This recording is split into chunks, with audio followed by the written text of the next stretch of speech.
കാരണം ഒരുവനിൽ ദൈവ സാന്നിധ്യമുണ്ട് എന്ന് അറിഞ്ഞു കഴിഞ്ഞാൽ, പ്രിയപ്പെട്ടവരെ, അവനെ ഈ ലോകത്ത് നിന്ന് നീക്കിക്കളയാൻ പിശാച് ശ്രമിക്കും. ആലോചിച്ച് നോക്കിയേ, പ്രാർത്ഥിച്ച് പ്രാർത്ഥിച്ച് പ്രാർത്ഥിച്ച് ഈ ക്രിസ്തു സാന്നിധ്യം, ദൈവ സാന്നിധ്യം ഉള്ളിൽ കൊണ്ട് നടന്ന നമ്മുടെ നാട്ടിലെ ചില പാവപ്പെട്ട മനുഷ്യർ ഇന്ന് ഏത് നിലയിൽ എത്തിയിട്ടുണ്ടെന്നറിയോ? എന്നാൽ എല്ലാം ഉണ്ടായിരുന്നവര് ഒരു തുണ്ട് മണ്ണ് പോലും ഇല്ലാത്ത അവസ്ഥയിലൊക്കെ എത്തും. ചില ആളുകളൊക്കെയാണ് ദൈവം ഉയർത്തുന്നതിന്റെ കാര്യം എന്താണെന്ന് അറിയാമോ? അവരുടെ കുടുംബ മഹിമയോ പത്രാസോ കഴിവുകളോ വെച്ചൊന്നുമല്ല, മറിച്ച് അവരുടെ ഉള്ളിൽ അവര് സർവശക്തനായ, പ്രപഞ്ചത്തിന്റെ നാഥനായ, സകലത്തിന്റെയും ഉടയവനായ ദൈവത്തെ ഹൃദയത്തിൽ പൂജിക്കാൻ ആരംഭിച്ചു. Hallelujah, hallelujah. സന്തോഷത്തോടെ ഹല്ലേലൂയ, ഹല്ലേലൂയ.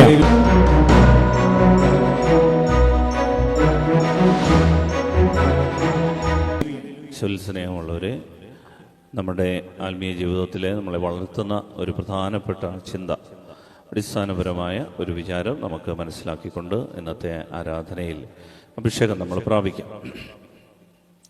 അറിയാം, നമുക്ക് ഭൗതികമായ പല കാര്യങ്ങളും നമുക്ക് ഈശോട് പറയാനുണ്ട്. പക്ഷേ ആത്മീയത എല്ലാ തരത്തിലും വളരെ വിലപ്പെട്ടതാണ്. കർത്താവ് ഒരുപാട് അനുഗ്രഹങ്ങൾ നമുക്ക് തരണം നമ്മൾ ആഗ്രഹിക്കുന്നുണ്ട്. പക്ഷേ ആ അനുഗ്രഹങ്ങളെക്കാൾ ഉപരി അനുഗ്രഹദാതാവായ കർത്താവിനെ നമുക്ക് കിട്ടണം. അതുകൊണ്ട് ധന്യൻ മാർ യോഹന്നാൻ തിരുമേനി പറഞ്ഞ ഒരു ആപ്തവാക്യമുണ്ട്. പ്രധാനപ്പെട്ട ഒരു വാക്യമാണ് മാർ യോഹന്നാൻ പിതാവ് പഠിപ്പിച്ചത്. ദൈവ സമ്പാദനമാണ് എന്തിനേക്കാൾ പ്രധാനം? ദൈവ സേവനത്തെക്കാൾ പ്രധാനം എന്ന് പറഞ്ഞാൽ ദൈവത്തെ സമ്പാദിക്കുക, അതാണ് ദൈവത്തെ സേവിക്കുന്നതിനേക്കാളും പ്രധാനം. ദൈവത്തെ സേവിക്കുന്നത് നല്ലതാണ്, പക്ഷേ ദൈവത്തെ സമ്പാദിക്കുക, ഇതാണ് അടിസ്ഥാനപരമായ സുവിശേഷം. അതുകൊണ്ട് നമ്മൾ ഇന്നത്തെ സന്ധ്യയിൽ നിങ്ങൾക്കിഷ്ടമുള്ള ഈ ഒരു വചനം, കാരണം ഈ ആരാധനയ്ക്കൊക്കെ വരുന്നവർ ദൈവ ആത്മീയമായി ആഴപ്പെടാൻ ആഗ്രഹിക്കുന്ന ആളുകളാണ്. ഹല്ലേലൂയ, അല്ലേ? Hallelujah, hallelujah. സന്തോഷത്തോടെ ഹല്ലേലൂയ, ഹല്ലേലൂയ. നമുക്ക് ഒത്തിരി പ്രതിസന്ധികളുണ്ട്, ഞെരുക്കങ്ങളുണ്ട്. കർത്താവ് പറഞ്ഞു, ലോകത്തിൽ നിങ്ങൾക്ക് ഞെരുക്കമുണ്ടാകും. ഉറപ്പാണ്, ലോകത്തിൽ നിങ്ങൾക്ക് ഞെരുക്കം ഉണ്ടാകും. എന്നിട്ട് ഈശോ പറഞ്ഞെന്താണെന്നറിയാമോ? എങ്കിലും ഭയപ്പെടേണ്ട, ഞാൻ ലോകത്തെ ജയിച്ചിരിക്കുന്നു. ഈശോ പറഞ്ഞു, ഞാൻ ഞെരുക്കത്തെ ജയിച്ചിരിക്കുന്നു എന്ന് പറഞ്ഞോ? ഇല്ല, ശ്രദ്ധിക്കൂ. അതായത് ഈശോ പറഞ്ഞ വചനമാണ്, ലോകത്തിൽ നിങ്ങൾക്ക് ഞെരുക്കമുണ്ടാകും, പക്ഷേ ഭയപ്പെടേണ്ട, ഞാൻ ലോകത്തെ ജയിച്ചിരിക്കുന്നു. ഈശോ പറഞ്ഞു, ഞാൻ ഞെരുക്കത്തെ ജയിച്ചിരിക്കുന്നു എന്ന്. ഇല്ല, ഈശോയ്ക്ക് ഞെരുക്കം ഉണ്ടായി. ഈശോയ്ക്ക് ഞെരുക്കം ഉണ്ടായെങ്കിൽ നമുക്ക് ഞെരുക്കം ഉണ്ടാവും. അപ്പൊ ഈ ഞെരുക്കവും ഞരക്കവും ഒന്നും അല്ല വിഷയം, അതൊക്കെ നമ്മുടെ കൂടപ്പിറപ്പാണ്. അത് നമുക്ക് ജീവിതത്തിലുണ്ട്. ഈ ലോകമാണോ? This world is an imperfect world. ഈ ലോകത്ത് നമുക്ക് വീഴ്ചയുണ്ടാകും, അടിയുണ്ടാകും, കലഹം ഉണ്ടാകും, കൈയൊടിയും കാലൊടിയും, പിള്ളേർക്ക് രോഗം വരും, നമ്മുടെ ദാരിദ്ര്യം കഷ്ടപ്പാടും കൂടും, നമുക്ക് മഴക്കാലം ഉണ്ടാവും, ചൂടുകാലം ഉണ്ടാവും, നമുക്ക് പ്രതിസന്ധികളുണ്ടാവും. ഹല്ലേലൂയ, സന്തോഷത്തോടെ ഹല്ലേലൂയ, ഹല്ലേലൂയ. എന്നാൽ ഇതിന്റെ എല്ലാം പിന്നിൽ ഈശോ നമ്മളെ പഠിപ്പിക്കുന്ന ഒരു പാഠമുണ്ട്. ഈ ഞെരുക്കത്തെയൊക്കെ ജയിക്കുക എന്നതിലപ്പുറം ഇതിന്റെ പിന്നിലുള്ള ലോകത്തെ ജയിക്കുക, ഈ ലോകത്തെ ഞെരുക്കമുണ്ടാക്കുന്ന ലോകത്തെ ജയിക്കാനുള്ള ഒരു വഴിയാണ് എന്ന് ഈശോ നമുക്ക് പറഞ്ഞു തരുന്നത്. Hallelujah, hallelujah. ഞാൻ ഒരിക്കലും ഇത് സൂചിപ്പിച്ചതാണ്, പക്ഷേ ഈ പാഠം ഒരിക്കൽ കൂടി ഞാൻ ആവർത്തിക്കുന്നതിന്റെ കാരണം അത്രമേൽ ഇത് പ്രാധാന്യമുള്ളത് കൊണ്ടാണ്. നിങ്ങളൊരു പക്ഷേ തിരക്കുണ്ട്, ഞാനും നിങ്ങളും ഒക്കെ മറന്നുപോകും.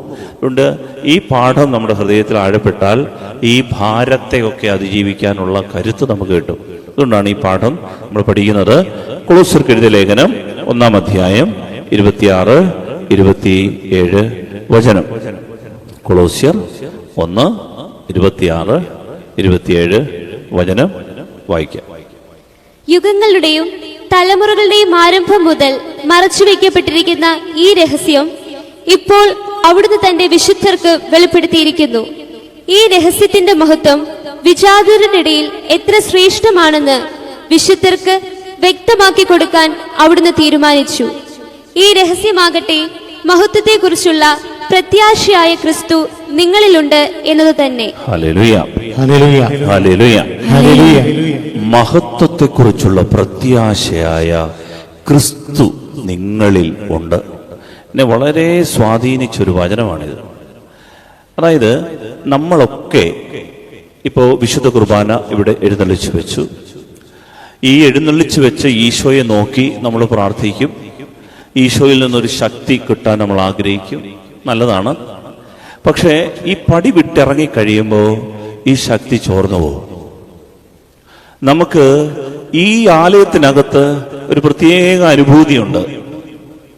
നമ്മൾ പ്രാർത്ഥിക്കുമ്പോൾ, ഒന്നിച്ച് നിലവിളിച്ച് പ്രാർത്ഥിക്കുമ്പോൾ, കരഞ്ഞു പ്രാർത്ഥിക്കുമ്പോൾ, കണ്ണുനീരൊഴുക്കി പ്രാർത്ഥിക്കുമ്പോൾ ഒരു ആശ്വാസമുണ്ട്.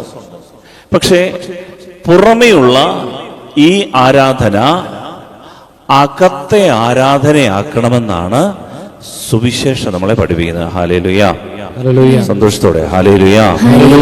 ഇല്ല എങ്കിൽ പുറമെയുള്ള ആരാധന ആശീർവാദത്തോടുകൂടി തീരും.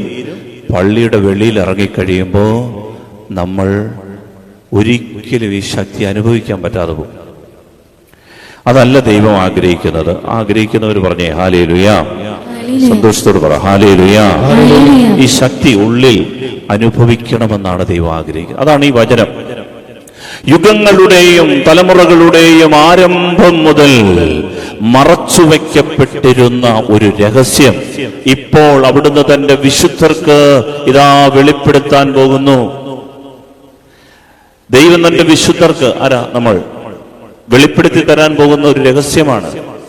ഈ രഹസ്യമാണ് പറയാൻ പോകുന്നത്. ഈ രഹസ്യമാണ് സുവിശേഷം. കൊളോസ്യർക്ക് എഴുതിയ ലേഖനം ആദ്യം എഴുതിയ സുവിശേഷമാണ്. ആദ്യം എഴുതിയ സുവിശേഷത്തിലെ ആദ്യത്തെ കാര്യം ഒരു രഹസ്യം.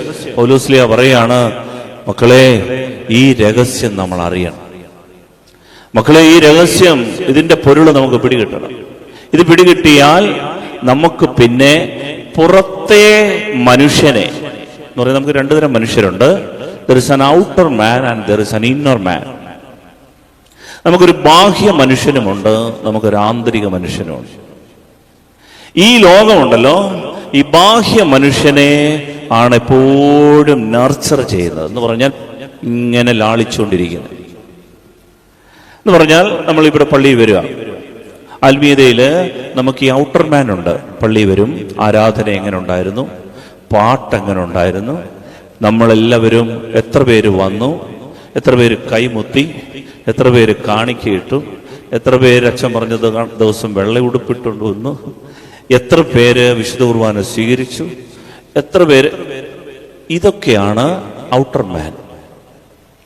നമ്മൾ ഇതിനെ വെച്ചുകൊണ്ട് ആത്മീയതയെ അളക്കും.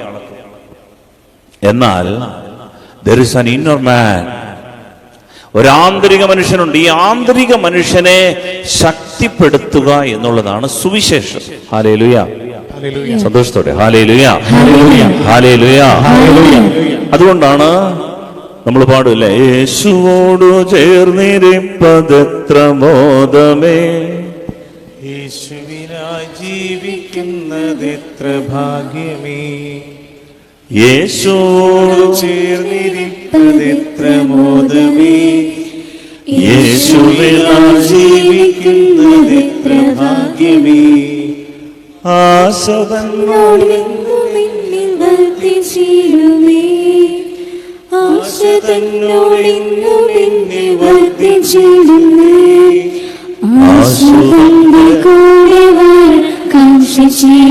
ഇതാണ് എല്ലാ ആത്മാവിന്റെ ആഗ്രഹം. ഒരാശയ എന്തോന്നറിയാമോ, എൻ്റെ ദൈവം എൻ്റെ കൂടെ വാഴാൻ ഞാനിങ്ങനെ കാത്തിരിക്കുക. ഇതുകൊണ്ടാണ് നമ്മൾ ഏത് പ്രതിസന്ധി ഉണ്ടെങ്കിലും മഴയുണ്ടെങ്കിലും പിന്നെയും ആരാധനയ്ക്ക് വരുന്നത്. ശരിയാണ്, ചില ബുദ്ധിമുട്ടും പ്രയാസമൊക്കെ ഉണ്ട്, അതൊക്കെ മാറണം. സാഹചര്യം, കടമുണ്ട്, ബുദ്ധിമുട്ടുണ്ട്, പ്രതിസന്ധിയുണ്ട്, അതൊക്കെ മാറണം, ശരിയാണ്. പക്ഷെ ഉള്ളിന്റെ ഉള്ളിലുണ്ടല്ലോ, ഇതെല്ലാം 50 ലക്ഷം രൂപ നമ്മുടെ കൈ കിട്ടിയാലും പിന്നെ ഉള്ളിൽ ഒരു ദാഹം. എന്താണെന്നറിയാവോ, ദൈവത്തെ കൊണ്ടൊന്നും അറിയാത്തോണ്ട. Hallelujah, hallelujah. ഇതാണ് പൗലോസ് പറയുന്നത്. യുഗങ്ങളുടെയും തലമുറകളുടെയും ആരംഭം മുതൽ മറച്ചു വെക്കപ്പെട്ടിരുന്ന ഒരു രഹസ്യമുണ്ട്. പണമോ പ്രതാപമോ കീർത്തിയോ പെരുമയോ പ്രശസ്തിയോ ഡിഗ്രിയോ പത്രാസോ മെഡലോ ട്രോഫിയോ പൈസ കൊണ്ടോ ഒന്നും തൃപ്തിപ്പെടുത്താൻ പറ്റാത്ത ഒരു രഹസ്യമുണ്ട്. ഈ രഹസ്യത്തെക്കുറിച്ച് ഇതാ ഞാൻ പറയാൻ പോകുന്നു, വിശുദ്ധരോട് പറയാൻ പോകുന്നു. എന്നിട്ട് പറയാണ്, ഈ രഹസ്യത്തിന്റെ മഹത്വം വിജാതീയരുടെ ഇടയിലും എത്ര ശ്രേഷ്ഠമാണ് എന്ന് നാം അറിയണം. Hallelujah, hallelujah. അതായത് ഇത് ക്രിസ്ത്യാനികളുടെ ഇടയിൽ മാത്രമുള്ള വിഷയമല്ല. ഇന്ന് ആത്മീയത എന്ന് പറയുന്നത് പള്ളിക്കകത്ത് മാത്രം നിൽക്കുന്ന ഒരു പരിപാടിയായി മാറി. നമുക്ക് കർത്താവിനെ മറ്റുള്ളവർക്ക് കൊടുക്കാൻ പറ്റുന്നില്ല. കൊടുത്താൽ തന്നെ അവര് ഈ കർത്താവിനെ ഞങ്ങൾക്ക് വേണ്ട എന്ന് പറയും. ഈ പള്ളിയിലെ കർത്താവിനെ ഞങ്ങൾക്ക് വേണ്ട, ഞങ്ങളുടെ പള്ളിയിലെ കർത്താവിനെ മതി. അല്ലെങ്കിൽ വിജാതീയരായിട്ടുള്ള ആളുകൾക്ക് ഈ കർത്താവിനെ കുറിച്ച് പറഞ്ഞു കഴിഞ്ഞാൽ അവര് സംശയത്തോടെ നമ്മളെ നോക്കും, ഞങ്ങളെ മതം മാറ്റാൻ വന്നിരിക്കുന്നു എന്നൊക്കെ പറയും. എന്നാൽ ആദിമ സഭ, ഹൈ വോൾട്ടേജ് ഉള്ള സഭ എന്താ ചെയ്തതെന്ന് അറിയാമോ? ആദിമ സഭ ഈ രഹസ്യം അറിഞ്ഞ സഭ. അവർ ഈ രഹസ്യം അറിഞ്ഞിട്ടാണ് സുവിശേഷം കൊടുത്തത്. എന്താണ് ഈ രഹസ്യം എന്നറിയാമോ? വായിക്കാമോ? 27-ാം വാക്യം. ഈ രഹസ്യത്തിന്റെ മഹത്വം വിജാതീയരുടെ ഇടയിൽ എത്ര ശ്രേഷ്ഠമാണെന്ന് വിശുദ്ധർക്ക് വ്യക്തമാക്കി കൊടുക്കാൻ അവിടുന്ന് തീരുമാനിച്ചു. ഈ രഹസ്യമാകട്ടെ മഹത്വത്തെക്കുറിച്ചുള്ള പ്രത്യാശയായ ക്രിസ്തു നിങ്ങളിലുണ്ട് എന്നത് തന്നെ. മഹത്വത്തെക്കുറിച്ചുള്ള പ്രത്യാശയായ ഈശോ, യേശു ക്രിസ്തു എവിടുണ്ട്? ഇവിടുണ്ട്, ഇവിടെ ഉണ്ട്. ഈ ബോധ്യം എൻ്റെ പ്രിയപ്പെട്ട ദൈവമക്കളെ നമുക്കുണ്ടാകണം. ഇല്ലെങ്കിൽ എന്താണെന്നറിയാമോ? നമ്മളെല്ലാം ഭക്തരാ. പള്ളി വരാൻ എങ്ങനെ അറിയാം? പള്ളി വന്നാൽ എങ്ങനെ നിൽക്കണമെന്നറിയാം. വിശുദ്ധ കുർബാന ആശീർവദിക്കുമ്പോൾ കൈകൂപ്പാൻ അറിയാം, മുട്ടുകുത്തി കുമ്പിടാൻ അറിയാം, കുമ്പസാരിക്കാൻ അറിയാം, കുർബാന ഭക്തിയോടെ സ്വീകരിക്കാൻ അറിയാം. അത് ഒരു പൊടി പോലും താഴെ പോരുതേ എന്നുള്ള രീതിയിൽ നമ്മൾ നിന്ന് സ്വീകരിക്കും. നമുക്കെല്ലാം അറിയാം, എല്ലാം അറിയാം. പക്ഷേ പള്ളിയിൽ നിന്ന് വെളിയിലിറങ്ങി കഴിയുമ്പോൾ നമുക്ക് ഈ ദൈവാംശം നഷ്ടമായി. പള്ളിക്കകത്ത് കാര്യങ്ങൾ ഇടപെടാൻ അറിയാം, പക്ഷെ പള്ളിക്ക് വെളിയിൽ നമ്മുടെ ചിന്തകളെ നിയന്ത്രിക്കാൻ പറ്റാതാകുന്നു. നമ്മുടെ ബന്ധങ്ങൾ മുറിഞ്ഞു പോകുന്നു. പള്ളിക്ക് വെളിയിൽ നമ്മുടെ സ്വഭാവത്തിന് വൈകൃതങ്ങളും ചതവുകളും ഉണ്ടാകുന്നു. അതാണ് ഈ സന്ധ്യയില് കർത്താവ് നമുക്ക് പറഞ്ഞു തരാൻ ആഗ്രഹം. ഇത് തന്നെ ആവർത്തിച്ച് പറയാൻ വേണ്ടിയിട്ടാണ് ഈ സുവിശേഷത്തിൽ പൗലോസ് ശ്ലീഹ ലേഖനങ്ങൾ എഴുതിയിട്ടുള്ളത്. മഹത്വത്തെക്കുറിച്ചുള്ള പ്രത്യാശയായ ക്രിസ്തു പള്ളിക്കകത്തല്ല, അൾത്താരയിലല്ല. ആദ്യമേ നമുക്ക് ബോധ്യപ്പെടേണ്ടത് ഈ ഈശോ എവിടുണ്ട്? എന്റെ ഉള്ളിലുണ്ട്. ഹല്ലേലൂയ, സന്തോഷത്തോടെ ഹല്ലേലൂയ, ഹല്ലേലൂയ.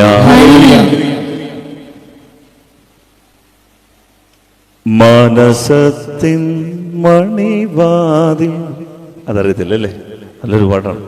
മാനസത്തിൻ മണിവാതിൽ തുറന്നിടാൻ ആത്മനാഥൻ മുട്ടി ഇന്ന് വിളിക്കുന്നു എന്ന് പറയാം. അവൻ കൊതിക്കുന്നത് എന്റെ കൂടെ വസി. അതുകൊണ്ടാണ് ഈശോയുടെ പേര് ഇമ്മാനുവേൽ എന്ന് പറഞ്ഞാൽ ദൈവം നമ്മോട് കൂടെ.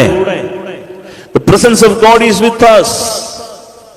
ഇത് എന്റെ പ്രിയപ്പെട്ട ദൈവമക്കളെ നമ്മൾ പ്രാക്ടീസ് ചെയ്യണം. ഇത് പ്രാക്ടീസ് ചെയ്താൽ നമ്മൾ ആത്മീയ ജീവിതത്തിൽ വളരും. അത് വളരുക ആത്മീയ ജീവിതത്തിൽ മാത്രമല്ല, ഭൗതിക ജീവിതത്തിലും നമ്മളെ കീഴ്പ്പെടുത്താൻ, തോൽപ്പിക്കാൻ ഒരു ശക്തിയും ഉണ്ടാവില്ല. Hallelujah, hallelujah, hallelujah.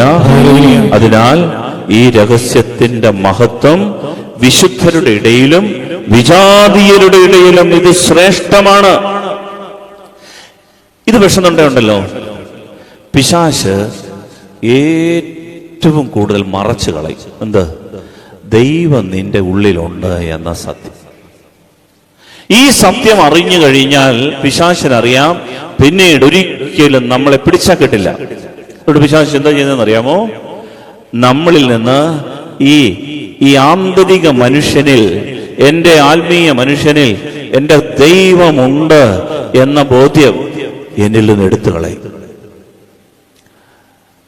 ഈ ബോധ്യമുണ്ടെങ്കിൽ എന്നെ എന്നെ ഈ ലോകത്തിൽ നിന്ന് ഇല്ലായ്മ ചെയ്യാനുള്ള എല്ലാ കാര്യവും പിശാച് ചെയ്യും. കാരണം പിശാചിന് ഏറ്റവും കൂടുതൽ അരോചകമുണ്ടാക്കുന്ന, വെറുപ്പുണ്ടാക്കുന്ന വിഷയമാണിത്. അതാണ് യോഹന്നാന്റെ സുവിശേഷം 5-ാം അധ്യായത്തിൽ നമ്മൾ വായിക്കുന്ന വചനം. യോഹന്നാന്റെ സുവിശേഷം 5-ാം അധ്യായത്തിൽ നമ്മൾ വായിച്ചു കേൾക്കുന്നത്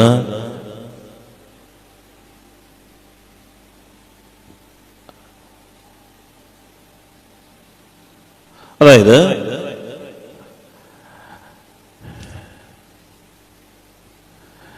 യോഹന്നാന്റെ സുവിശേഷം 5-ാം അധ്യായം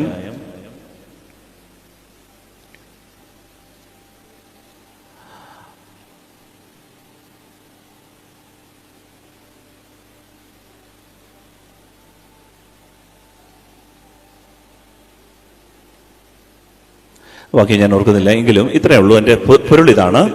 ഈശോ കർത്താവ് 5-ാം അധ്യായത്തിന്റെ 17 മുതലുള്ള വാക്യം വായിച്ചു കേൾക്കാം. യോഹന്നാൻ 5:17 മുതലുള്ള വാക്യം. യേശു അവരോട് പറഞ്ഞു, ശ്രദ്ധിച്ചു കേൾക്കണം. എന്റെ പിതാവ് ഇപ്പോഴും പ്രവർത്തന നിരതനാണ്. എന്റെ പിതാവ് എന്ന് പറഞ്ഞാൽ ഈശോ പറയാണ്, എന്റെ അപ്പ, എന്റെ ദൈവം ഇപ്പോഴും പ്രവർത്തന നിരതനാണ്. അവൻ പ്രവർത്തിക്കുന്നു. ഞാനും പ്രവർത്തിക്കുന്നു എന്ന് പറഞ്ഞാൽ എന്റെ അപ്പൻ പ്രവർത്തിക്കുമ്പോൾ ഞാനും പ്രവർത്തിക്കുന്നു, ഞാൻ പ്രവർത്തിക്കുമ്പോഴും എന്റെ അപ്പൻ പ്രവർത്തിക്കുന്നു. രണ്ടുപേരും ഒന്നിച്ച് പ്രവർത്തിക്കുക. ദൈവ സാന്നിധ്യം ഈശോയിൽ നിറഞ്ഞു നിൽക്കുന്ന ഒരു അവസ്ഥയാണ്. അടുത്തത്, ഇതുമൂലം അവനെ വധിക്കാൻ യഹൂദർ കൂടുതലായി പരിശ്രമിച്ചു. ഇതുമൂലം ഈ വാക്ക് പറഞ്ഞത് മൂലം ഈശോയെ കൊന്നുകളയാൻ യഹൂദർ കൂടുതലായി പരിശ്രമിച്ചു. എന്ന് പറഞ്ഞാൽ പിശാച് ഈശോയെ ഈ ഭൂമിയിൽ നിന്ന് നീക്കം ചെയ്യാൻ തീരുമാനിച്ചതിന്റെ കാരണം എന്താണെന്ന് അറിയാമോ? ഈശോ പറഞ്ഞു, ഞാൻ പ്രവർത്തിക്കുമ്പോ എന്നിൽ പ്രവർത്തിക്കുന്നത് ആരാണ്? ദൈവമാണ്. അടുത്ത വചനം വായിച്ചേ. കാരണം അവൻ സാബത്ത് ലംഘിക്കുക മാത്രമല്ല, തന്നെ ദൈവതുല്യനാക്കിക്കൊണ്ട് ദൈവത്തെ തന്റെ പിതാവെന്ന് വിളിക്കുകയും ചെയ്തു. ഈശോ തന്നെ ദൈവതുല്യനാക്കിക്കൊണ്ട് സംസാരിച്ചു എന്ന് പറഞ്ഞാൽ എന്നിൽ ദൈവമുണ്ട് എന്ന് ഈശോയ്ക്ക് ബോധ്യമായി. ഈശോ പറഞ്ഞു, എൻ്റെ അപ്പ എൻ്റെ ഉള്ളിലുണ്ട്. അപ്പ പ്രവർത്തിക്കുകയാണ്, ഞാനല്ല. ഞാൻ പ്രവർത്തിക്കുമ്പോ അപ്പ തന്നെ പ്രവർത്തിക്കുന്നേ. ഇത് പറഞ്ഞപ്പോ യഹൂദരവനെ ഏറ്റവും കൂടുതൽ വെറുത്തിട്ട് അവനെ കൊല്ലാൻ തീരുമാനിച്ചു. കാരണം ഒരുവനിൽ ദൈവ സാന്നിധ്യമുണ്ട് എന്ന് അറിഞ്ഞു കഴിഞ്ഞാൽ, പ്രിയപ്പെട്ടവരെ, അവനെ ഈ ലോകത്ത് നിന്ന് നീക്കിക്കളയാൻ പിശാച് ശ്രമിക്കും. ഇതാണ് ബൈബിൾ പറയുന്നത്. പേടിക്കണ്ട എന്ന് പറഞ്ഞാൽ പിശാച് ഏറ്റവും കൂടുതൽ ഭയപ്പെടുന്ന കാര്യമാണ് ഒരു ദൈവ പൈതലിന്റെ ഉള്ളിൽ ഒരു ബോധ്യം കിട്ടി, ദൈവം ഇവിടെ. അതുകൊണ്ടാണ് പൗലോസ് ശ്ലീഹ പറഞ്ഞത്, യോഹന്നാൻ ശ്ലീഹ പറഞ്ഞത്, 1 യോഹന്നാൻ 4:4 പറഞ്ഞത്, എന്റെ കുഞ്ഞുമക്കളെ, ദൈവം നിങ്ങളിൽ വസിക്കുന്നു എന്ന് നിങ്ങൾ അറിയുന്നില്ലേ? നിങ്ങളുടെ ഉള്ളിലുള്ളവൻ ലോകത്തിലുള്ളവനേക്കാൾ ആരാണ്? ശക്തനാണ്. നിങ്ങളുടെ ഉള്ളിലുള്ളവൻ ലോകത്തിലുള്ളവനേക്കാൾ ശക്തനാണ്. ഒരാൾ എൻ്റെ അടുത്ത് വന്നിട്ട് പറഞ്ഞു, എൻ്റെ അച്ഛാ, എനിക്കിപ്പം വീട്ടിൽ നിൽക്കാൻ പറ്റില്ല, ആരാണ്ടൊക്കെ കൂടോത്രം ചെയ്താണോ എന്നറിയത്തില്ല, എനിക്ക് പറ്റുന്ന ആഭിചാരമാണെന്ന് അറിയത്തില്ല, എന്നെ തകർക്കാൻ വേണ്ടിയിട്ട് ഒരുമ്പിട്ടിറങ്ങിയിരിക്കുകയാണ് അവരെന്നൊക്കെ പറഞ്ഞിരിക്കുക. എനിക്ക് അങ്ങനെയുള്ള ദൈവമക്കളോട് പറയാനുള്ളൂ ഇത്രയേ ഉള്ളൂ. ഈ തീക്കട്ടയിൽ ഉറുമ്പരിക്കോ? തീക്കട്ടയിൽ ഉറുമ്പരിക്കോ? ഇല്ല. വിശ്വസിക്കണം. നിങ്ങളുടെ ഉള്ളിലുള്ളവൻ ലോകത്തിലുള്ളവനേക്കാൾ ശക്തനാണ്. ഇത് മനസ്സിൽ ആഴപ്പെടുത്തിക്കൊണ്ട് നമ്മൾ പരിശുദ്ധാത്മാവിനോടൊന്ന് പ്രാർത്ഥിക്കാം. എന്ന് ഏറ്റുപറഞ്ഞ് പ്രാർത്ഥിക്കാം. പരിശുദ്ധാത്മാവേ, തള്ളി വരണമേ. അങ്ങയുടെ ഇഷ്ടദാസിയായ പരിശുദ്ധ മറിയത്തിന്റെ വിമല ഹൃദയത്തിന്റെ ശക്തമായ മധ്യസ്ഥതയാൽ എന്നിൽ നിറയണമേ. ഹല്ലേലൂയ. നിങ്ങളുടെ ഉള്ളിലുള്ളവൻ ലോകത്തിലുള്ളവനേക്കാൾ ശക്തനാണ്. നിങ്ങളെ ഒരു ശക്തിക്കും കീഴ്പ്പെടുത്താൻ പറ്റില്ല. അപ്പൊ ചോദിച്ചേക്കാം, ഞങ്ങൾ പാപികളല്ലേ അച്ഛാ, ഒത്തിരി ബലഹീനതകളുള്ളവരല്ലേ അച്ഛാ? പ്രിയപ്പെട്ടവരെ, ഈ പാപത്തിന്റെ അവസ്ഥ എന്താണെന്നറിയാം? ഇരുട്ടാണ്. ഈ ഇരുട്ട് മാറ്റാൻ വേണ്ടിയിട്ട് നമ്മൾ എന്താ ചെയ്യാറുള്ളേ? ഇരുട്ട് മാറ്റാൻ ഇരുട്ടിനോട് ഇരുട്ടെ പറഞ്ഞിട്ട് കാര്യമുണ്ടോ? ഇരുട്ടിനെ ബന്ധിച്ച് പറഞ്ഞിട്ട് കാര്യമുണ്ടോ? ഇരുട്ട് പാപാവസ്ഥയാണ്. ആ പാപാവസ്ഥ മാറ്റാൻ ഒരു മെഴുകുതിരി വെട്ടം കത്തിച്ചാൽ, ഒരു ലൈറ്റ് ഇട്ടാൽ മതി. വെളിച്ചം വരുമ്പോൾ ഇരുള് മാറും. ഹല്ലേലൂയ, സന്തോഷത്തോടെ ഹല്ലേലൂയ. അതുകൊണ്ടാണ് നമുക്ക് ഈ ബോധ്യം ഉണ്ടാകേണ്ടത്. ലോകത്തിന്റെ പ്രകാശമായ ക്രിസ്തു എന്റെ ഉള്ളിലുണ്ട് എന്ന് വെട്ടം കിട്ടിത്തുടങ്ങിയ, ബോധ്യം കിട്ടിത്തുടങ്ങിയ പിന്നെ പാപം വിട്ടു. ആരാ പാപം ചെയ്യുന്നതെന്ന് അറിയാമോ? നമ്മളൊക്കെ ബലഹീനരാണ്. നമ്മൾ പാപം ചെയ്യുന്നതിന്റെ ഒരു കാരണം എന്താണെന്ന് അറിയാമോ? പാപം ചെയ്യുന്നത് ഈ സ്വാഭാവിക ജീവിതത്തിൽ, നാച്ചുറൽ ലോകത്തിൽ ജീവിച്ച് പോകുന്നവരാണ് പാപം ചെയ്തു പോകുന്നത്. ഈ സാന്നിധ്യം ഉള്ളിലുണ്ട് എന്ന് നമ്മൾ ബോധ്യപ്പെട്ടു കഴിഞ്ഞാൽ പ്രലോഭനങ്ങൾ കൂടും. പക്ഷേ ബോധ്യമായി കഴിഞ്ഞാൽ പിന്നെ പാപം ചെയ്യാതിരിക്കാൻ പറ്റും. ഹല്ലേലൂയ. വീണ് പോകും, പക്ഷെ എന്നാലും നമ്മൾ വീണ്ടും എഴുന്നേൽക്കും, പിടിച്ചു നിൽക്കും. അതുകൊണ്ട് സുവിശേഷം എന്ന് പറയുന്നത് നമ്മുടെ കർത്താവ് നമ്മുടെ ഉള്ളിലുണ്ട് എന്ന് നമ്മൾ അറിയണം. You are the temple of God. നിങ്ങൾ ദൈവത്തിന്റെ ആലയങ്ങളാണ്. ദൈവത്തിന്റെ ദൈവത്തെ കൊണ്ടു നടക്കുന്നവരാ നമ്മൾ. ഇത് മനസ്സിലാകാത്തിടത്തോളം കാലം നമ്മൾ ഇങ്ങനെ അലഞ്ഞു തിരിഞ്ഞ് നടക്കും. ഹല്ലേലൂയ, സന്തോഷത്തോടെ പറ ഹല്ലേലൂയ. ഈ രഹസ്യത്തിന്റെ മഹത്വം കർത്താവ് നമുക്ക് പറഞ്ഞു തരികയാണ്. സുവിശേഷം പഠിപ്പിക്കുന്ന ഈ മഹാരഹസ്യം നമുക്ക് പറഞ്ഞു തരികയാണ്. മഹത്വത്തെക്കുറിച്ചുള്ള പ്രത്യാശയായ ക്രിസ്തു എന്റെ ഉള്ളിൽ ഉണ്ട്. കൊരിന്ത്യർ സഭയ്ക്ക് എഴുതിയ 2-ാം ലേഖനത്തിന്റെ 13-ാം അധ്യായം 5-ാം വാക്യം കൂടി വായിക്കാം. 2 കൊരിന്ത്യർ 13-ന്റെ 5-ാം തിരുവചനം. നിങ്ങൾ നിങ്ങളുടെ വിശ്വാസത്തിൽ നിലനിൽക്കുന്നുണ്ടോ എന്ന് പരിശോധിക്കുവിൻ. നിങ്ങളെ തന്നെ പരീക്ഷിച്ചറിയുവിൻ. യേശുക്രിസ്തു നിങ്ങളിലുണ്ട് എന്ന് നിങ്ങൾക്ക് ബോധ്യമായിട്ടില്ല. യേശുക്രിസ്തു നിങ്ങളിലുണ്ട് എന്ന് നിങ്ങൾക്ക് ബോധ്യമായിട്ടില്ലേ? ഇല്ലെങ്കിൽ നിങ്ങൾ തീർച്ചയായും പരീക്ഷയിൽ പരാജയപ്പെട്ടിരിക്കുന്നു. ആ ബോധ്യം, ഇത് വളരെ പ്രധാനപ്പെട്ടതാണ്. അതിന്റെ ഈ ബോധ്യം അത് തലയിൽ മാത്രമല്ല, ഹൃദയത്തിലേക്ക് ഇറങ്ങണം. ഇത് ഫസ്റ്റ് ഫ്ലോറിൽ മാത്രമല്ല, ഇത് ടോപ്പ് ഫ്ലോറിൽ നിന്ന് ഫസ്റ്റ് ഫ്ലോറിലേക്കും ഗ്രൗണ്ട് ഫ്ലോറിലേക്കും ഒക്കെ ഇറങ്ങണം. ഇതിങ്ങോട്ട് താഴ്ത്തിറങ്ങണം, ഹൃദയത്തിലേക്ക് വരണം. യേശു എൻ്റെ ദൈവം എൻ്റെ കൂടെ ഉണ്ട്.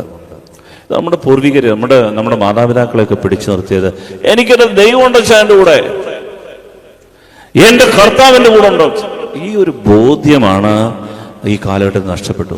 നമ്മൾ അന്യം നിന്ന് പോകുന്നതിൻ്റെയും ഭയപ്പെടുന്നതിൻ്റെയും നമ്മൾ പല കാര്യങ്ങളിൽ പാതി വെച്ച് നിർത്തുന്നതിൻ്റെയും വഴിക്ക് വെച്ച് പണി നിർത്തി പോകുന്നതിൻ്റെ ഒക്കെ കാര്യം എന്താണെന്നറിയാവോ?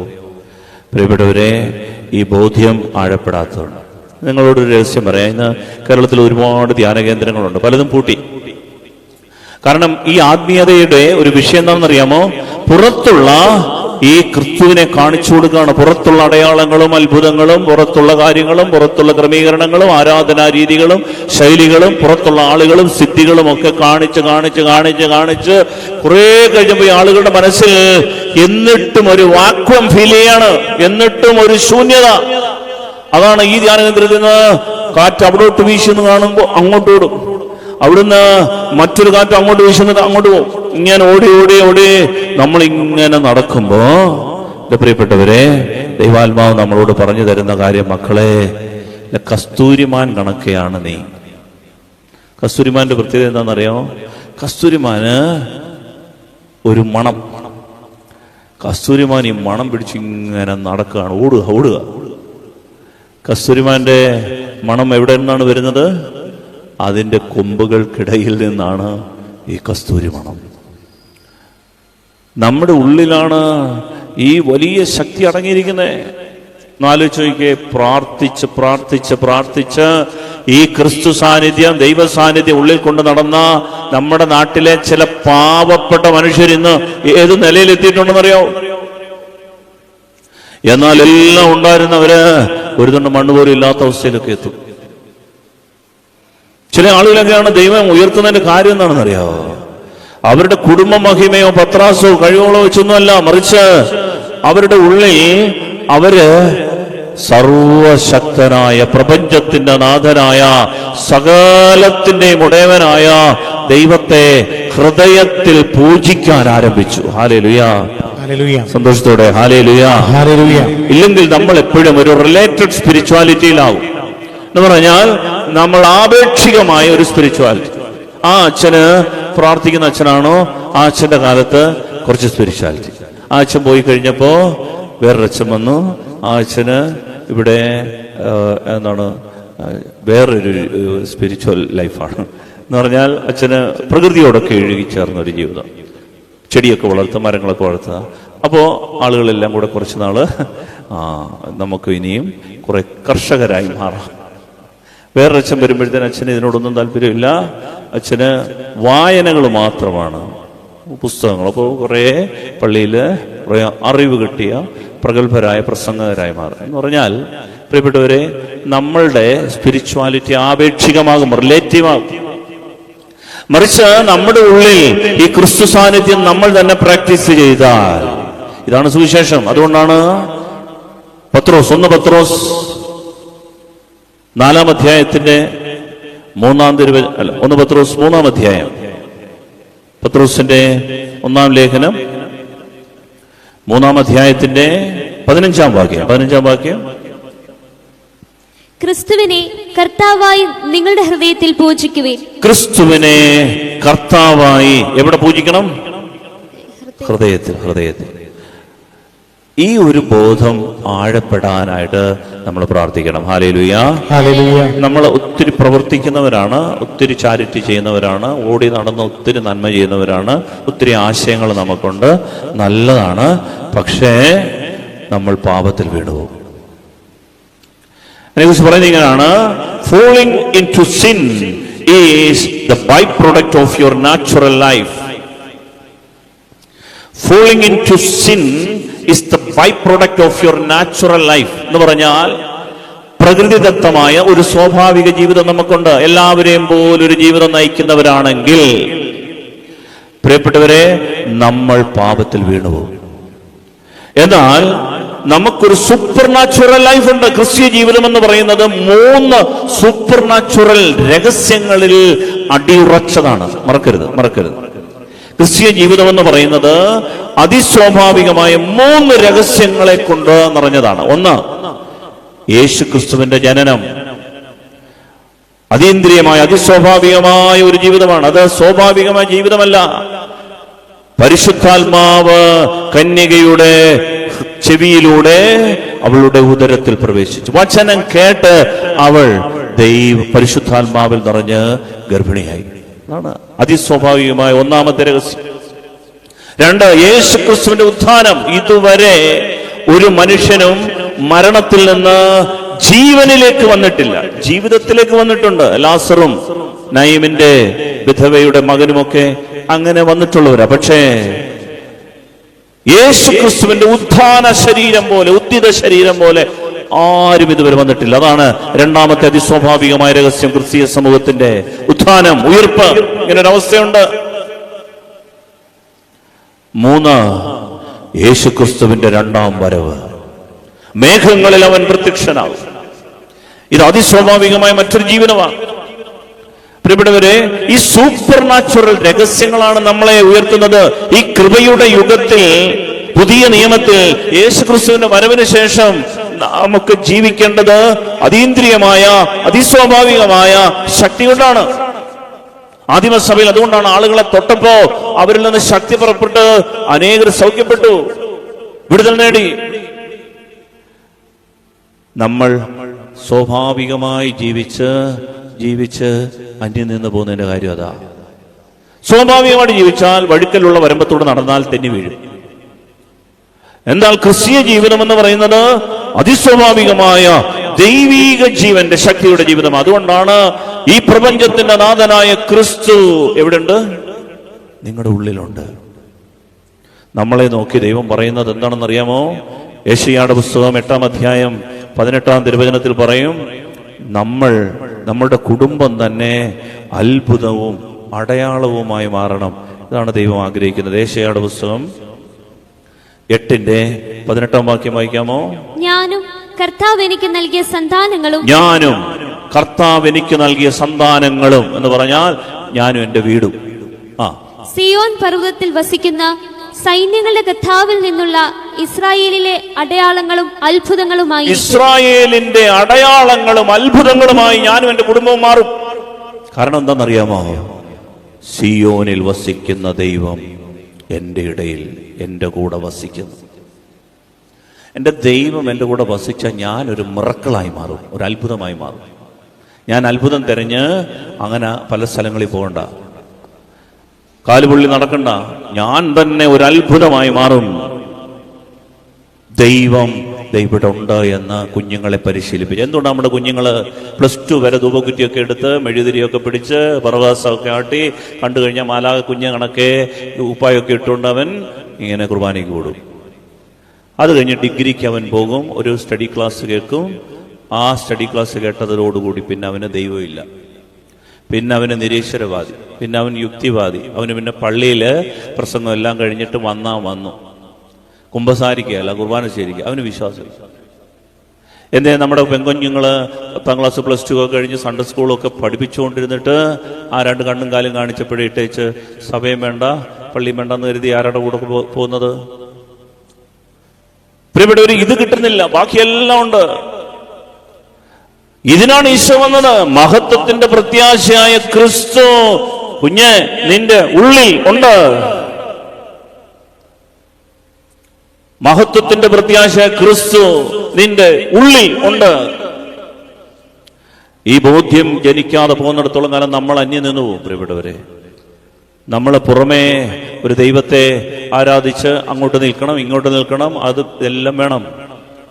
ലിറ്റർജി വേണം, ആരാധനാക്രമം വേണം, നമ്മൾ കൈകൂപ്പി നിൽക്കണം, മുട്ടുകുത്തണം.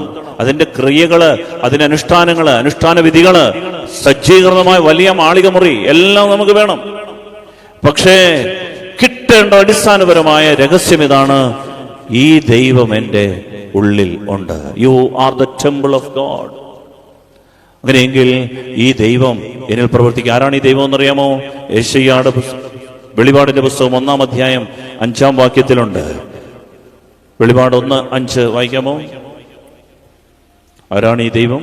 വിശ്വസ്ത സാക്ഷിയും മൃതരിൽ നിന്നുള്ള ആദ്യജാതനും ഭൂമിയിലെ രാജാക്കന്മാരുടെ അധിപതിയുമായ യേശുക്രിസ്തുവിൽ നിന്നും നിങ്ങൾക്ക് കൃപയും സമാധാനവും. അതായത് യോഹന്നാൻ ശ്ലീഹ പറയാണ്, വിശ്വസ്ത സാക്ഷിയും മൃതരിൽ നിന്നുള്ള ആദ്യജാതനും ഭൂമിയിലെ രാജാക്കന്മാരുടെ അധിപതിയുമായ യേശുക്രിസ്തു.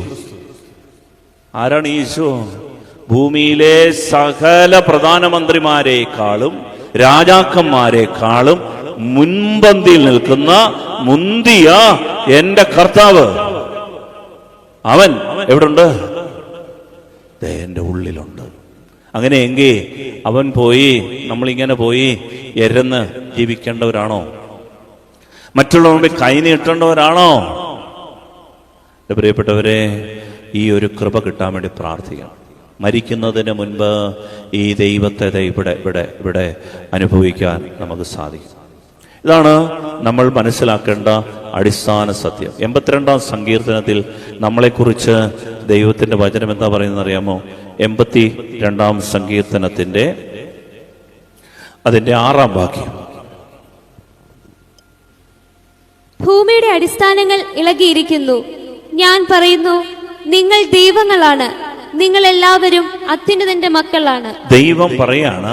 ദൈവം അതിന്റെ 1-ാം വാക്യം 2-ാം വാക്യത്തിൽ പറയുന്നുണ്ട്, ദൈവം സ്വർഗീയ സഭയിൽ ഇരുന്നു കൊണ്ട് നമ്മളെ ന്യായം വിധിച്ചുകൊണ്ട് പറയുന്ന കാര്യമാണ്. ദൈവം പറയാണ്, ഞാൻ പറയുന്നു നിങ്ങൾ ദൈവങ്ങളാണ്. ദൈവം പറയാ നമ്മളെ നോക്കി, നമ്മൾ ആരാ? ദൈവങ്ങളാ. അതാണ് യോഹന്നാന്റെ സുവിശേഷം 10-ാം അധ്യായം 31-ാം തിരുവചനത്തിലും പറയുന്നുണ്ട്, ദൈവത്തിന്റെ വചനം ആരുടെ അടുക്കലേക്ക് വന്നുവോ അവരെ അവൻ ദൈവങ്ങൾ എന്ന് വിളിച്ചു. എന്ന് പറഞ്ഞാൽ ദൈവ സാന്നിധ്യം പേറുന്ന നമ്മളെ നോക്കി ദൈവം പറയാം, മക്കളെ നിങ്ങൾ ദൈവങ്ങളാ, അത്യുന്നതന്റെ സന്തതികളാ.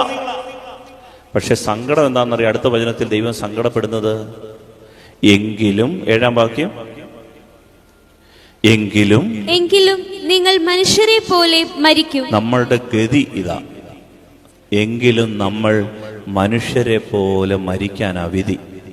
എന്ന് പറഞ്ഞാൽ ഐസിയുവിൽ കൈയും കാലും കൂട്ടിക്കെട്ടി അങ്ങനെ വലിച്ച് വലിച്ച് വലിച്ച് മരിക്കാനാണ് നമ്മുടെ വിധി. കാരണം എന്താണെന്നറിയോ, ഒരിക്കൽ പോലും ജീവിതത്തിൽ ഈ ദൈവം എൻ്റെ ഹൃദയത്തിലുണ്ട് എന്ന് നമുക്ക് ബോധ്യം കിട്ടിയിട്ടില്ല. പിശാച് ഇത് മറച്ചു കളയും. എന്നിട്ട് നമ്മളെ ഒരു ധ്യാനം കൂടിച്ചിട്ട് പറയും, സൂപ്പർ ധ്യാനമായിരുന്നു, നന്നായിരുന്നു. എത്ര ധ്യാനം കൂടി? എഴുതി കുറിച്ച് വെച്ച നോട്ട് ബുക്കൊക്കെ ഒന്ന് നോക്കിയാൽ മതി, എത്ര പ്രാർത്ഥന, എത്ര വചനം കേട്ടു. പക്ഷേ എന്നിട്ടും നമുക്കൊരിക്കലും ഒരു എഴുന്നേൽപ്പില്ല എങ്കിൽ എൻ്റെ അർത്ഥം ഈ സത്യം നമ്മൾ മറന്നുപോകും. രാജാതിരാജനായ ദൈവം എൻ്റെ ഉണ്ടെങ്കിൽ അവന്റെ കയ്യിൽ എന്താ ഇല്ലാത്തേ? എന്നിട്ടാണോ നമ്മൾ ഇരക്കേണ്ടി വരുന്നത്? പ്രിയപ്പെട്ടവരെ, ദൈവം സങ്കടപ്പെടുന്ന ഒരേ ഒരു കാര്യം ഇതേ ഉള്ളൂ, ദൈവമക്കൾ ഒരിക്കലും ദൈവ സാന്നിധ്യം അനുഭവിക്കുന്നില്ല. The presence of God is with us. Immanuel, ദൈവം നമ്മോട് കൂടെ. ഇതിനാണ് ഈശോ ഭൂമിയിലേക്ക് വന്നത്, നിനക്ക് ജീവൻ ഉണ്ടാകാൻ, സമൃദ്ധമായ ജീവൻ, life in its abundance. 10 cent സ്ഥലം തരാനോ ഒരു അഡ്മിഷൻ തരാനോ ഒന്നും അല്ല ഈശോ വന്നത്. ഇതിനാണ് ഈശോ വന്നത്, നിന്റെ കൂടെ ഇറങ്ങി നിന്ന് പ്രവർത്തിക്കാൻ ദൈവം കൊതിക്കുന്നു. നിനക്ക് വേണ്ടി പണി ചെയ്യാൻ, അധ്വാനിക്കാൻ, നിന്നെ ഈ ലോകത്തിന്റെ നെറുകയിലെത്തിക്കാൻ, നിന്റെ കൂടെ വസിക്കാൻ ദൈവം ആഗ്രഹിക്കുന്നു. ഇത് ബോധ്യമായി വരണമെന്ന് പ്രാർത്ഥിക്കാം. പരിശുദ്ധാത്മാവേ, എഴുന്നള്ളി വരണമേ. പരിശുദ്ധാത്മാവേ, എഴുന്നള്ളി വരണമേ. അവിടുത്തെ ഇഷ്ടദാസിയായ പരിശുദ്ധ മറിയത്തിന്റെ വിമല ഹൃദയത്തിന്റെ ശക്തമായ മധ്യസ്ഥതയാ ഞങ്ങളിൽ നിറയണമേ. ഹല്ലേലൂയ. ഞാൻ ഒരിക്കൽ പറഞ്ഞാണ്, നമ്മളുടെ ഈ മുരിക്കൽ പിതാവ് പറഞ്ഞൊരു സംഭവം, ഈ കഴുകൻ കുഞ്ഞിൻ്റെയും കാക്കകളുടെയും കഥ.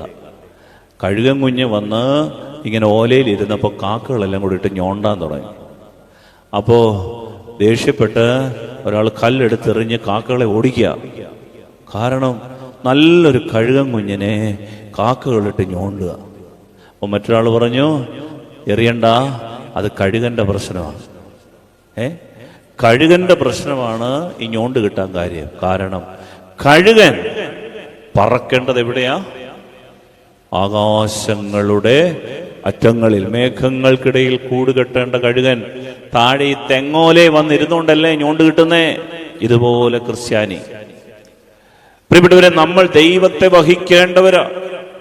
ക്രിസ്റ്റോഫർ എന്ന് പറഞ്ഞാൽ ക്രിസ്റ്റോഫരെ, ദൈവത്തെ വഹിക്കുന്നവൻ, ദൈവത്തെ വഹിക്കുന്നവൻ. സെറാഫിൻ മാലാഖയെ കുറിച്ചൊക്കെ എങ്ങനെ പറയും? പ്രകാശവാഹകനാണ്, പ്രകാശത്തെ വഹിക്കണം. അതുകൊണ്ടാണ് ഈശോ പറഞ്ഞു, ഞാൻ ലോകത്തിന്റെ പ്രകാശമാ. അടുത്ത വചനം, നിങ്ങൾ ലോകത്തിന്റെ പ്രകാശമാ. ഈശോ പറഞ്ഞു, ഞാൻ ലോകത്തിന്റെ പ്രകാശമാ. അതേ സുവിശേഷത്തിൽ, യോഹന്നാന്റെ സുവിശേഷത്തിൽ പറയാണ്, നിങ്ങൾ ലോകത്തിന്റെ പ്രകാശമാ. എന്ന് പറഞ്ഞാൽ ക്രിസ്തുവിനെ വഹിക്കുന്ന നമ്മള് പ്രകാശമാ. ഈ ബോധ്യ പിശാച് തരത്തിൽ ഇതങ്ങ് മായ്ച്ചു കളയും. എന്നിട്ട് നമ്മൾ എന്നും അയ്യോ പാവി, അയ്യോ ദുരിതമാണ്, അയ്യോ സങ്കടമാണ്. പ്രിയപ്പെട്ടവരെ, പരിഹാരം ഒന്നേ ഉള്ളൂ. ഇന്നു മുതൽ ഒരു 3 മാസത്തേക്ക് നമ്മൾ ഒന്നിച്ച് ധ്യാനിക്കേണ്ട ഒരു വിഷയമാണ്. എന്താണെന്നറിയാവോ? ഈശോ എൻ്റെ ഉള്ളിലുണ്ട്. ഹല്ലേലൂയ. ഇത് ബോധ്യപ്പെടണം. ഇത് ബോധ്യപ്പെട്ട് ഇല്ല എങ്കിൽ പ്രിയപ്പെട്ടവരെ, ഈ കൊട്ടിഘോഷങ്ങളും ആഘോഷങ്ങളും ഒക്കെ പെട്ടെന്ന് തീരും, ആത്മാവ് നഷ്ടമാകുകയും ചെയ്യും. ഈ ബോധ്യം ഉള്ളിൽ കിട്ടിയെങ്കിൽ മാത്രമേ നമ്മൾ ആത്മീയ ശക്തിയാൽ വളരുകയുള്ളൂ. അതിനാൽ ഈ ദൈവം നമ്മിൽ നിന്ന് പറഞ്ഞു തരുന്ന ആഗ്രഹം നമ്മൾ ആഴങ്ങളിലേക്ക് ഉൾപ്പെടുത്തണം, ഉൾക്കൊള്ളണം. എൻ്റെ കർത്താവ് എൻ്റെ ഹൃദയത്തിലാണ്. അതുകൊണ്ടാണ് പൗലോസ് ശ്ലീഹായൊക്കെ അഭിമാനത്തോട് പറഞ്ഞത്, ഞാനല്ല, ക്രിസ്തുവാണ് എന്നിൽ ജീവിക്കുന്നത് ഞാനല്ല, എന്നിൽ ജീവിക്കുന്ന ക്രിസ്തുവാണ്. എന്നിട്ട് പൗലോസ് പറയാണ് 2 കൊരിന്ത്യർ 5:14-15 വാക്യങ്ങളിൽ, ഒരുവൻ എല്ലാവർക്കും വേണ്ടി മരിച്ചുവെന്നും അതിനാൽ എല്ലാവരും മരിച്ചുവെന്നും ഞങ്ങൾക്ക് ബോധ്യമുള്ളതിനാൽ ക്രിസ്തുവിന്റെ സ്നേഹം ഞങ്ങൾക്ക് ഉത്തേജനം നൽകുന്നു. ഈ പൗലോസ് പറയാണ്, ഞങ്ങളെ ഒരു കാര്യം ചെയ്യാൻ പ്രേരിപ്പിക്കുന്നത് ഉള്ളിലിരുന്ന് ക്രിസ്തുവിന്റെ സ്നേഹം അങ്ങോട്ട് പ്രചോദിപ്പിക്കുക. ഇങ്ങനെ ഒരു ലൈഫാണ് ദൈവം ആഗ്രഹിക്കുന്നത്. പ്രിയപ്പെട്ടവരെ, നമ്മുടെ ജീവിതം പിടിച്ചു നിൽക്കുക, പാതി വഴിക്ക് ഇട്ടേച്ച് പോകാതിരിക്കണമെങ്കിൽ എന്താ ചെയ്യേണ്ടതെന്ന് അറിയാം. ഈ ഉള്ളിന്റെ ഉള്ളിൽ നിന്ന് ക്രിസ്തുവിന്റെ സ്നേഹം നമ്മളെ പ്രചോദിപ്പിക്കണം. ബുദ്ധി കൊണ്ടും പ്രാക്ടീസ് കൊണ്ടും ഒക്കെ കുറച്ച് ചെയ്യാം, പക്ഷേ ഉള്ളിന്റെ ഉള്ളിൽ നാച്ചുറലായിട്ട് ദൈവം തരുന്ന ഈ പ്രചോദനമുണ്ട്. ക്രിസ്തുവിന്റെ സ്നേഹം നമ്മളെ ഉത്തേജിപ്പിക്കണം. ഇതാണ് സുവിശേഷം.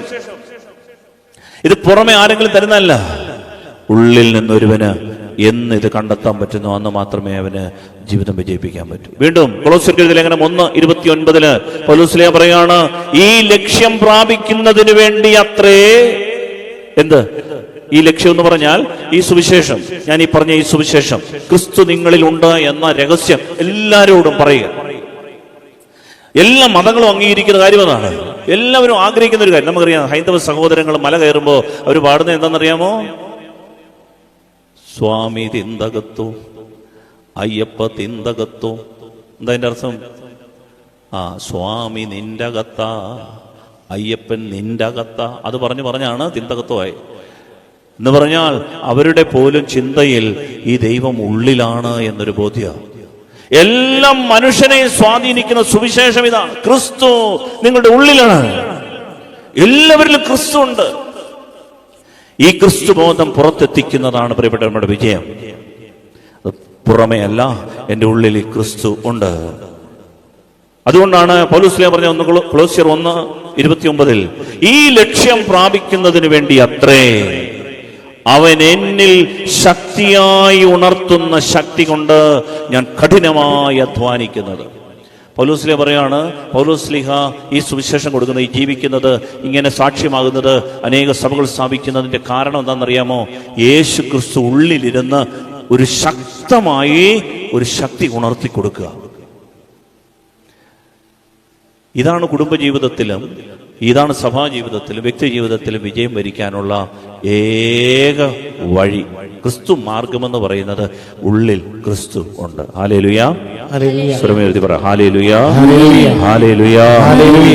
അവൻ എന്നിൽ ശക്തിയായി ഉണർത്തുന്ന ശക്തി കൊണ്ട് ഞാൻ കഠിനമായി അധ്വാനിക്കുന്നു. പൗലോസിലേക്ക് പിന്നെ അലസനായിട്ട് മടിയനായിട്ടിരിക്കാൻ പറ്റില്ല. ആർക്കും അലസതയും മടിയും പറ്റില്ല. എന്താണെന്നറിയാവോ?